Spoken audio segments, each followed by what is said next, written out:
Uttarakhand BJP के प्रदेश अध्यक्ष ने मतदान के लिए मतदाताओं का जताया आभार। कहा, मतदाताओं ने प्रधानमंत्री के विकास कार्य पर लगाई अपनी मुहर।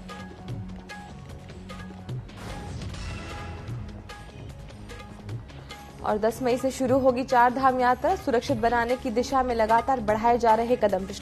पिछले साल 180 से ज्यादा श्रद्धालुओं की हार्ट अटैक से हुई थी मौत।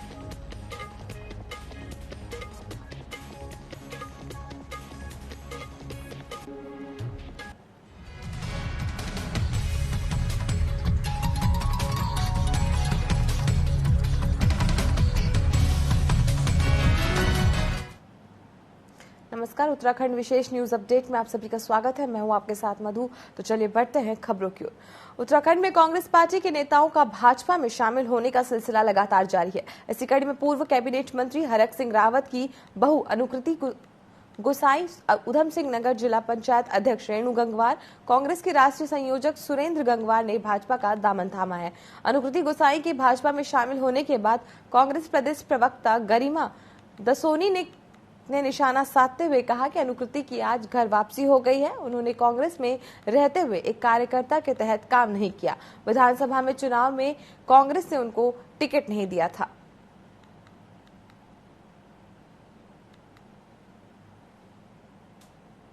देखिए, नारी शक्ति का सम्मान कौन करता है कौन नहीं करता है, ये प्रदेश की जनता भली भांति जानती है। और जहां तक अनुकृति गोसाई की बात है, वो इस समय कांग्रेस पार्टी में तो थी नहीं। हाँ, विधानसभा चुनाव जरूर उन्होंने कांग्रेस पार्टी से लड़ा था। और प्रदेश की जनता भली भांति जानती है कि वो राजनीति में नौसिखिया थी, बहुत जो है नई आई थी। उसके बाद भी कांग्रेस पार्टी ने उनको जो सम्मान दिया, जो है बेटियों को आगे बढ़ाने का जो हमारा संकल्प था, उसी के तहत उनको विधानसभा का टिकट दिया था। वो जीत दर्ज नहीं कर पाई, तो निश्चित तौर पर मुझे लगता है कि अब वो क्यों गई हैं, इसका जवाब तो वही दे सकती हैं।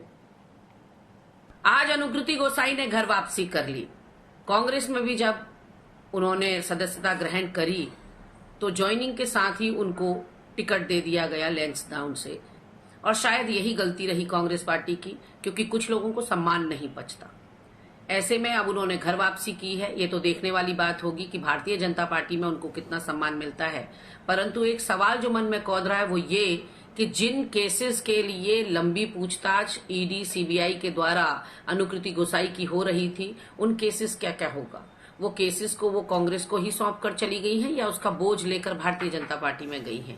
अब भारतीय जनता पार्टी ने क्या उन सभी केसेस का बोझ उठाने का फैसला कर लिया है, या कहीं इसी डील के अंतर्गत सदस्यता दी गई हो कि मामला रफा दफा कर दिया जाएगा और वो सदस्यता ग्रहण कर ले, तो कहीं अंदर खाने कोई सेटिंग गेटिंग का सवाल तो नहीं है। आज अनुकृति गोसाई जी का कल ही मुझे प्रस्ताव प्राप्त हुआ भारतीय जनता पार्टी ज्वाइन करने का। मैंने भी अपने संबंधित नेतृत्व से बातचीत करने के बाद और फिर मैंने अपनी सहमति दी है।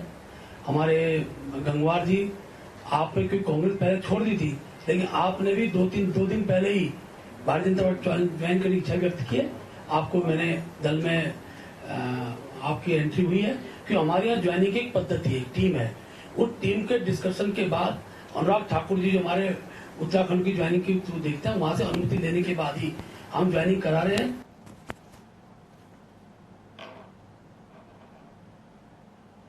उत्तराखंड में भाजपा का कुनबा लगातार बढ़ रहा है। दरअसल लोकसभा चुनाव के पहले चरण के मतदान के बाद भी कांग्रेस नेता पार्टी छोड़कर बीजेपी में शामिल हो रहे हैं। इसी कड़ी में कांग्रेस के राष्ट्रीय संयोजक सुरेश गंगवार, उधम सिंह नगर की जिला पंचायत अध्यक्ष रेणु गंगवार, पूर्व कैबिनेट मंत्री हरक सिंह रावत की बहू अनुकृति गोसाई भी भाजपा में शामिल हो गई। बीजेपी प्रदेश मुख्यालय में प्रदेश अध्यक्ष महेंद्र भट्ट ने नेताओं को बीजेपी में शामिल कराया।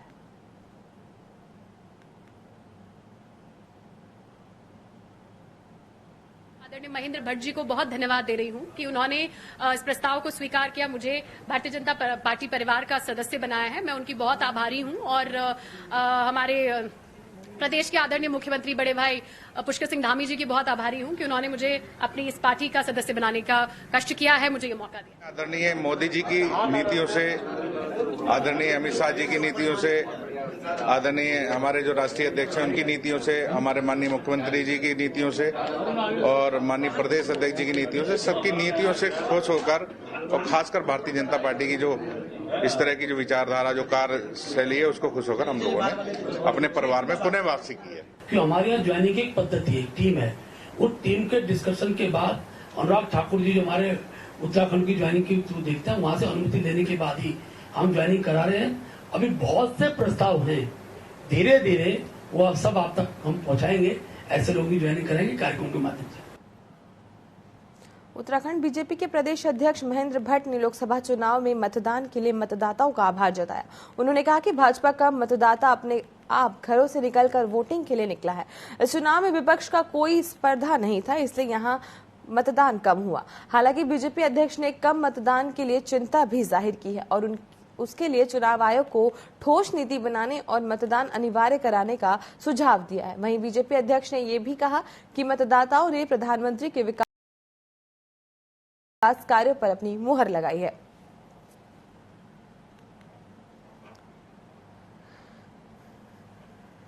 कि आप सबका मैं आभार व्यक्त करूं और जो अपेक्षाएं दल द्वारा आम मतदाता से थी और जो हमारा फीडबैक है उस पर भी कुछ जानकारी आप तक रखूं। वोटिंग थोड़ी कम जरूर हुई, लेकिन हमें भरोसा है कि पार्टी अपने लक्ष्य के अनुसार कुल मतदान का 75% हिस्सा अवश्य प्राप्त करने में सफल होगी। 4 जून को मोदी जी की 400 पार की माला में 5 कमल उत्तराखंड के गूंथे जाना तय हो गया है। कि आप सबका मैं आभार व्यक्त करूं और जो अपेक्षाएं दल द्वारा आम मतदाता से थी और जो हमारा फीडबैक है उस पर भी कुछ जानकारी आप तक रखूं। वोटिंग थोड़ी कम जरूर हुई, लेकिन हमें भरोसा है कि पार्टी अपने लक्ष्य के अनुसार कुल मतदान का 75% हिस्सा अवश्य प्राप्त करने में सफल होगी। 4 जून को मोदी जी की 400 पार की माला में 5 कमल उत्तराखंड के गूंथे जाना तय हो गया है। मतदान के बाद सभी ईवीएम देहरादून के महाराणा प्रताप स्पोर्ट्स कॉलेज रायपुर में बनाए गए स्ट्रांग रूम में पहुंच चुकी है। जिलाधिकारी सोनिका के निरीक्षण कर रही है कि स्ट्रांग रूम में प्रवेश और निकास के लिए केवल एक ही गेट का उपयोग किया जाए। इसके अलावा अन्य सभी गेट पूरी तरह से बंद रहेंगे। जिलाधिकारी ने स्ट्रांग रूम की सुरक्षा में तैनात अर्धसैनिक बल के अधिकारियों और जवानों को भी सख्त निर्देश दिए हैं।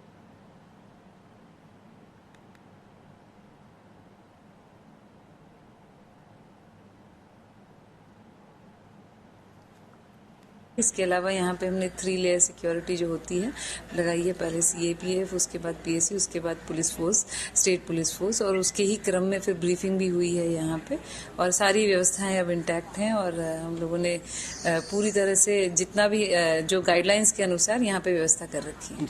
सभी स्ट्रांग रूम्स को CCTV की निगरानी में रखना है और क्लियर इंस्ट्रक्शन है कि किस तरह से वो कैमरा प्लेस होना चाहिए और किस तरह से वो दिखना चाहिए। और उसी के क्रम में हमने यहाँ पे एक पूरा सेटअप तैयार किया है और पॉलिटिकल पार्टीज और रिप्रेजेंटेटिव्स जो कैंडिडेट्स के हैं उनको भी रिक्वेस्ट की कि वो आके यहाँ पे देखें इसको। हरिद्वार के हर की पौड़ी पर अपने अपने राम कार्यक्रम का आयोजन किया जा रहा है। गंगा सभा के प्रेस वार्ता कर जानकारी देते हुए बताया कि आयोजन 3 दिनों तक चलेगा, जिसमें मशहूर कवि कुमार विश्वास प्रभु श्री राम के जीवन से जुड़ी बातों को कविता के माध्यम से लोगों तक प्रस्तुत करेंगे। आपको बता दें कि ये कार्यक्रम 25 अप्रैल से शुरू होगा और 27 अप्रैल तक चलेगा। गंगा सभा के महामंत्री तन्मय वरिष्ठ ने कहा कि प्रभु श्री राम के जीवन की से युवा पीढ़ी अच्छी तरह से सीख ले सकती है। इसी उपदेश के साथ कार्यक्रम आयोजित किया जा रहा है।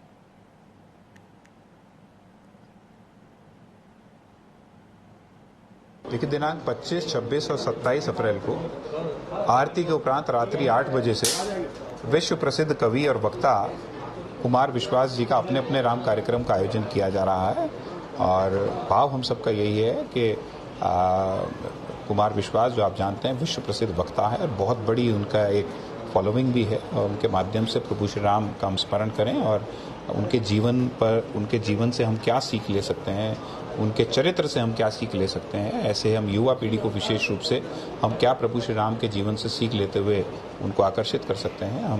यही हमारा उद्देश्य है। रात्रि का आयोजन होगा, भव्य आयोजन होगा, सभी इसमें आयोजन में आमंत्रित हैं। व्यवस्था भी उसी के अनुरूप की जाएंगी और हर की पौड़ी से एक सनातन धर्म को मजबूत करने का जो संदेश है वो श्री गंगा सभा सदैव देती आई है। इसी क्रम में इस बार रात्रि 8 बजे से 11 बजे तक का ये आयोजन। उत्तराखंड शिक्षा महानिदेशक ने कहा कि स्कूलों ने अगर मनमानी चलाई तो कड़ी कार्रवाई होगी।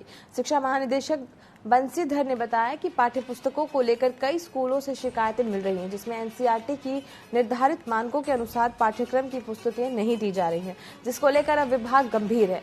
यदि किसी की शिकायत मिलती है तो कड़ी कार्रवाई होगी।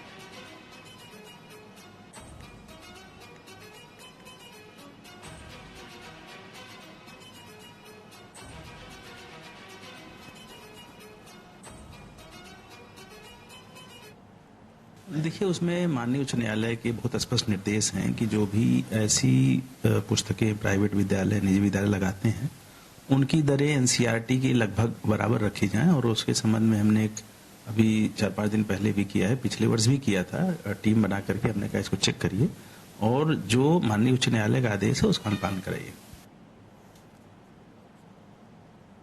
काशीपुर में एक दिल दहलाने वाली घटना सामने आई। यहाँ महिला ने अपनी सौतेली बेटी की हत्या कर खड़गपुर देवरीपुरा में रहने वाले मोनू कुमार ने थाने में अपनी बेटी की गुमशुदगी की रिपोर्ट दर्ज कराई थी। शिकायत मिलने पर पुलिस ने तलाश शुरू कर दी थी। इस दौरान मोनू कुमार के घर के सामने एक निर्माणाधीन मकान में बोरी में बंद मिट्टी में दबा हुआ एक शव बरामद हुआ। जांच के बाद पता चला कि उसकी सौतेली मां ने गला घोटकर 8 साल की बच्ची को मौत के घाट उतार दिया और बच्ची के शव को बोरी में ढककर सामने के मकान में छिपाकर एक कमरे में बंद कर दिया। पुलिस ने महिला को गिरफ्तार कर लिया है।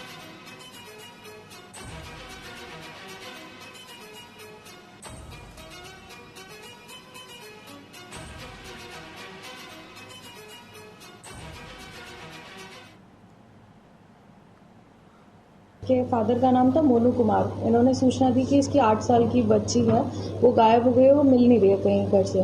तो हमें 18 को ही रात को जब पूछताछ की, आसपास के लोगों से पूछताछ की बच्ची कहाँ है, तो रात को सूचना मिली कि उस बच्ची की बॉडी जो थी उसी का जो घर है उसके सामने उसके नाना रहते थे किराए पर, वहां पर पड़ी हुई मिली है बॉडी। तो फिर जब हम लोग गए वहाँ पे उसका पूरा आसपास के कैमरे वगैरह देखे तो हमें ये पता चला कि इसकी जो स्टेप मदर थी, इसकी सौतेली माँ थी, वही इसे कहीं ना कहीं लेके गई है। कैमरों में थोड़ा सा पता चल रहा है, वही उसे फिर बॉडी को छुपा उपा के उसकी मर्डर करके उसने पूरा एविडेंस हटाने के लिए उसको ढक वक दिया था। तो इस पर फिर हमने उसे अरेस्ट किया आज। देहरादून में बीच सड़क पर उस वक्त हड़कंप मच गया जब एक चलती कार में अचानक आग लग गई। यह हादसा गढ़ी कैंट थाना क्षेत्र के बलूपुर चौकी के समीप हुआ है। बताया जा रहा है कि गाड़ी में 3 लोग सवार थे, जिनमें जैसे तैसे अपनी जान बचाई। वहीं अग्नि विषम की गाड़ियों ने कड़ी मशक्कत के बाद आग पर काबू पाया। हालांकि इस घटना में कार पूरी तरह से जलकर खाक हो गई।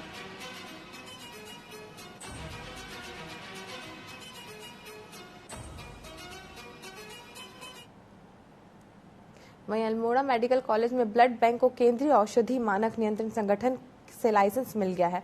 अब तक स्थिति ये थी कि मेडिकल कॉलेज में ब्लड बैंक नहीं होने से मरीजों को काफी दिक्कतों का सामना करना पड़ रहा था। सबसे ज्यादा दिक्कतें गर्भवती महिलाओं को झेलनी पड़ती थी, लेकिन जल्द ही अल्मोड़ा मेडिकल कॉलेज में भर्ती मरीजों के लिए यहाँ रक्त उपलब्ध करा सकेंगे। साथ ही मेडिकल कॉलेज के ब्लड बैंक में कई महत्वपूर्ण जांचें कराई जा सकेंगी। अधिकारियों का कहना है कि कुछ उपकरण खरीदकर सभी महत्वपूर्ण और आवश्यक रक्त परीक्षण मेडिकल कॉलेज में उपलब्ध करा दिए जाएंगे।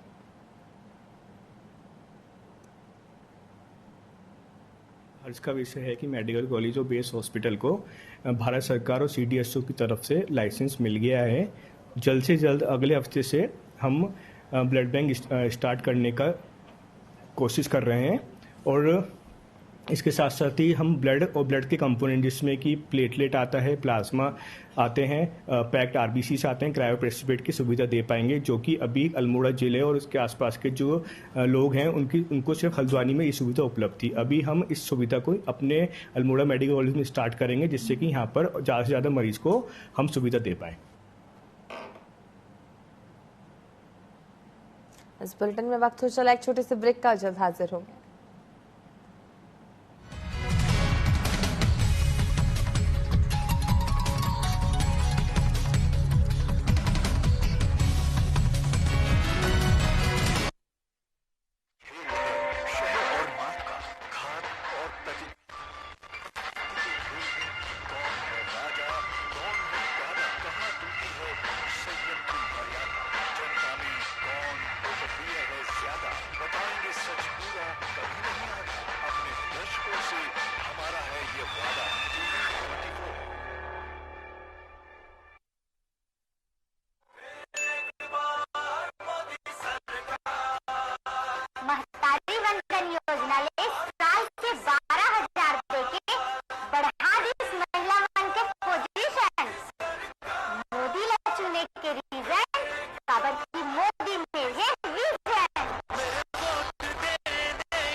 देश के धुरंधरों से बेबाक बातचीत, आपके सवालों का हम मांगेंगे जवाब।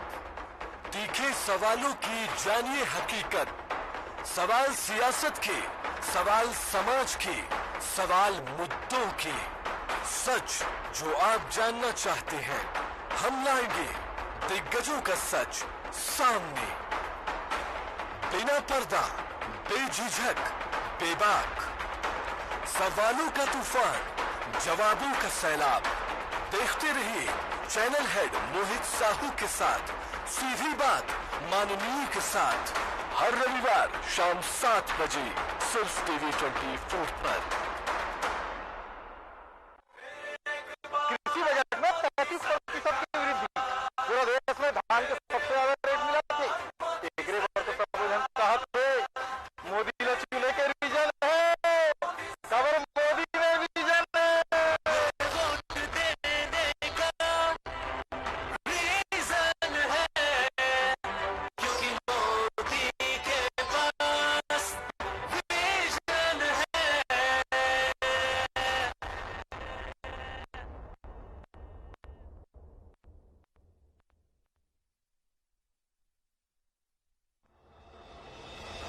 शाम पुरानी ढल चुकी,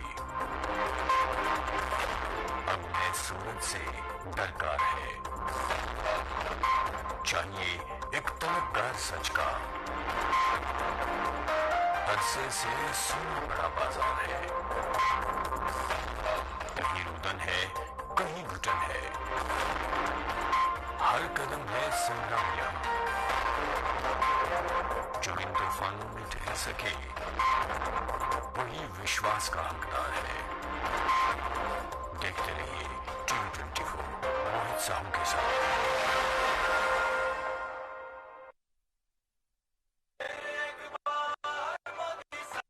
छत्तीसगढ़ में 4 बड़े हाईटेक मेडिकल कॉलेज खोलने के 1 नंबर डिसीजन है। मोदी ला चुने के रीजन है, काबर मोदी मेर विजन है।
ब्रेक के बाद आप सभी का फिर से स्वागत है। तो चलिए बढ़ते हैं खबरों की ओर।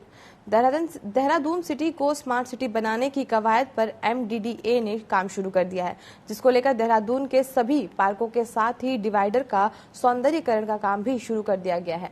MDDA उपाध्यक्ष ने बताया कि शहर को स्मार्ट सिटी बनाने के लिए बनाए गए मास्टर प्लान के मुताबिक काम शुरू कर दिया गया है, जिसमें हर निजी और सरकारी स्कूलों में वाटर हार्वेस्टिंग का भी प्लान रखा गया है, जिससे पानी की बचत जल संवर्धन के माध्यम से हो सकेगी।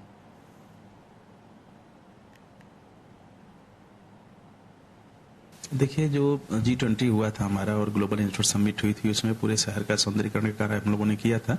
उसमें हमने निरंतरता दी है। जो बचे हुए क्षेत्र थे उनके फसाड का और जो पार्क हैं, डिवाइडर हैं, जो रोड साइड के फुटपाथ हैं, उनको ठीक करने का काम कर रहे हैं। इसके अलावा जल संरक्षण का हमने एक बड़ा अभियान शुरू किया है और उसमें जगह जगह हम लोग तालाब बना रहे हैं और जो हमारे निजी विद्यालय हैं, निजी स्कूल हैं, जो सरकारी विद्यालय हैं, उसमें हम लोग रिचार्ज पिट भी बना रहे हैं और जल संग्रहण का जो क्षमता विकसित करने के लिए उसके भी निर्देशित किया गया। जो प्राइवेट कॉम्प्लेक्स हैं उसमें भी हम लोग जल संरक्षण और संवर्धन के लिए वाटर हार्वेस्टिंग के लिए निर्देशित किए हैं और उस पर हम लोग काम कर रहे हैं। उत्तराखंड में आगामी 10 मई से 4 धाम की यात्रा शुरू होने वाली है, जिसे सुगम, सुनिश्चित और सुव्यवस्थित बनाने की दिशा में लगातार कदम उठाए जा रहे हैं। पिछले साल 4 धाम की यात्रा के दौरान 180 से ज्यादा श्रद्धालुओं की हार्ट अटैक से मौत हो गई थी, जिसे देखते हुए इस बार स्वास्थ्य सुविधाओं पर विशेष ध्यान केंद्रित किया जा रहा है। इसी कड़ी में भारत निर्वाचन आयोग से यात्रा समीक्षा की अनुमति मिलते ही स्वास्थ्य मंत्री डॉक्टर धन सिंह रावत ने मुख्य चिकित्सा अधिकारियों की बैठक ली, जिसमें उन्होंने यात्रा के मार्गों पर स्वास्थ्य व्यवस्थाओं को मजबूत करने के निर्देश दिए। इसके साथ ही एम्स ऋषिकेश समेत श्रीनगर और दून मेडिकल कॉलेज को अलर्ट मोड पर रखने के निर्देश दिए गए हैं, ताकि आवश्यकता होने पर बीमार श्रद्धालुओं को तत्काल उपचार उपलब्ध कराया जा सके।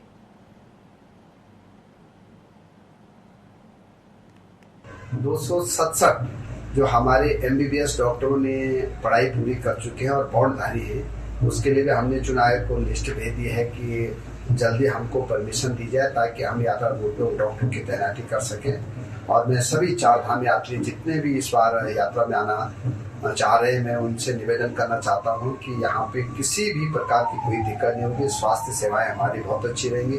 किसी भी यात्री को अगर कोई दिक्कत होती तो हमारे स्वास्थ्य विभाग जो है 24 घंटे यहाँ पे सेवाएं देने के लिए उपलब्ध रहेगा। देखिए, सबसे पहले तो मैं चुनाव आयोग का धन्यवाद देना चाहता हूं कि मैंने चुनाव आयोग से परमिशन लिखी कि हमारे यहाँ 4 धाम यात्रा बहुत जल्दी शुरू होने वाली है और हमको 4 धाम यात्रा के तहत विभागीय समीक्षा बैठक करनी है, क्योंकि लाखों तीर्थयात्री हमारे प्रदेश में आते हैं। और आज चुनाव आयोग की परमिशन के बाद मैंने सभी सीएमओ की एक बैठक ली है, उसमें महानिदेशालय के भी लोग वर्चुअली जुड़े थे, यहाँ मेडिकल कॉलेज के लोग भी सब जुड़े थे। उत्तराखंड के जिम कॉर्बेट नेशनल पार्क से सटे ग्रामीण क्षेत्रों में गर्मी बढ़ते ही सांपों का निकलना शुरू हो गया है। ग्रामीण इन सांपों को न मारने इसके लिए रामनगर की सेव द स्किन सोसाइटी पिछले कई सालों से क्षेत्र में काम कर रही है। सेव द स्नेक समिति के अध्यक्ष ने बताया कि पिछले 2 दिनों में 15 से ज्यादा विषैले कोबराओं को कॉर्बेट में सटे ग्रामीण क्षेत्रों से रेस्क्यू किया गया। रेस्क्यू किए गए सांपों को वन विभाग की मदद से जंगल में आजाद किया गया।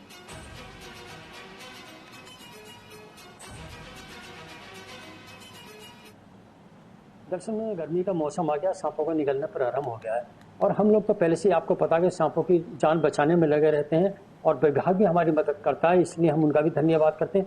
आज हमने कम से कम 15 से अधिक विषैले कोबरे सांपों को रेस्क्यू कर 2 दिन के अंदर रेस्क्यू करके और आज जंगल में आजाद किए, जिसमें एक जहरीला रसल वाइपर भी था काफी हद तक। और ये विषैले जो कोबरे हैं, कोबरे को हमने कई घरों से पकड़ा है, गांव के लोगों से पकड़ा है, घरों में से पकड़ा है और इस समय हमने जंगल में आजाद कर दिया। जो कोबरा या अन्य स्नेक प्रजाति है वो बाहर आ रहे थे, गांव में आ रहे थे, तो उनको हमारा चंद्रशेखर कश्यप और उनकी टीम हमारे हमेशा सहयोग में रहते हैं, हमारे वन विभाग के हमेशा सहयोग में रहते हैं और वन विभाग के साथ मिलकर इसको रेस्क्यू कर इसको सेफली फॉरेस्ट में छोड़ा गया है।